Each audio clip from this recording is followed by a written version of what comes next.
Hello and welcome to day 8 of the New Testament in the year out of the John Maxwell Leadership Study Bible. Again, we're dropping 2 today because of a little catch up that we had to do, and this happens in life. So if you guys ever get off track in this, don't hesitate, tilt back in. You can catch up on an episode or 2 in a day.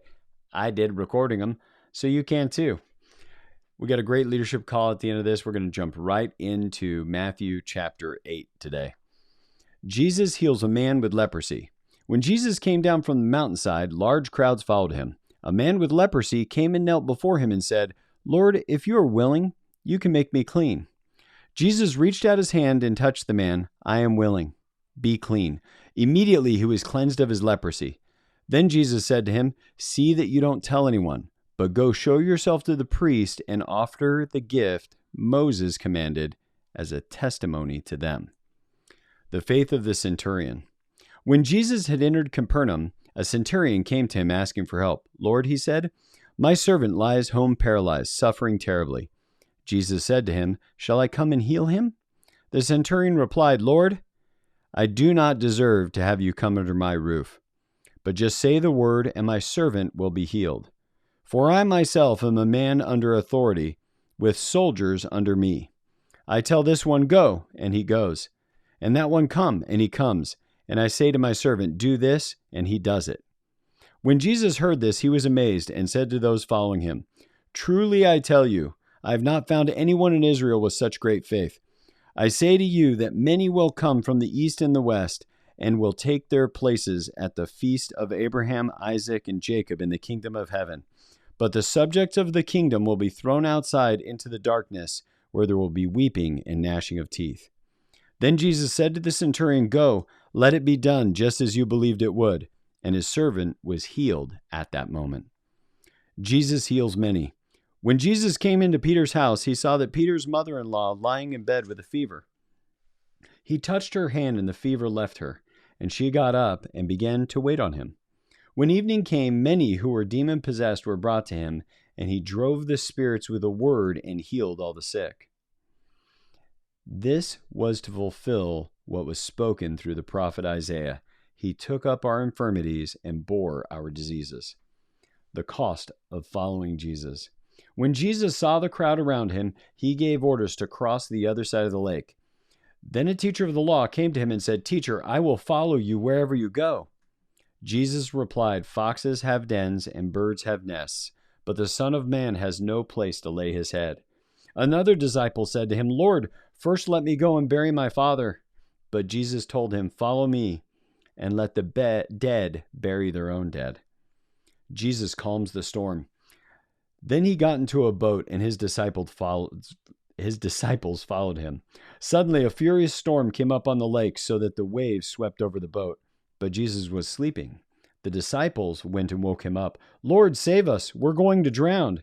He replied, "You of little faith, why are you so afraid?"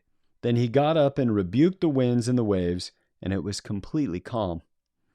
The men were amazed and asked, "What kind of man is this? Even the winds and waves obey him." Jesus restores 2 demon-possessed men.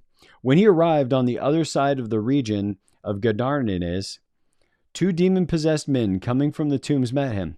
They were so violent that no one could pass that way. "What do you want with us, Son of God?" they shouted. "Have you come here to torture us before the appointed time?" Some distance from them, a large herd of pigs were feeding. The demons begged Jesus, "If you drive us out, then drive us into that herd of pigs." He said to them, "Go." So they came out and went into the pigs, and the whole herd rushed down a steep bank into the lake and died in the water. Those tending the pigs ran off, went to town, and reported all this, including what had happened to the demon-possessed men. Then the whole town went out to meet Jesus, and when they saw him, they pleaded with him to leave their region. So let's get to these leadership callouts today, because one of my favorites is this centurion. The centurion teaches a lesson on authority. That's 8:5 through 13. The centurion who asked Jesus to heal his servant clearly understood authority. In the same way that he commanded soldiers under his charge, he knew Jesus could command diseases. When leaders possess authority, their words carry weight. How much weight do your words carry? Who listens to you? And last couple of challenging questions there. And now we're going to hit commitment, and I love this. Commitment, what all leaders must demonstrate and draw. So here John Maxwell is looking at Matthew 8:18 through 34. Jesus issues tough challenges to potential followers about what it means to follow him.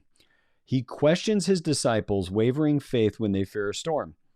It is as if he were screening his audience and testing their level of commitment to him and the kingdom.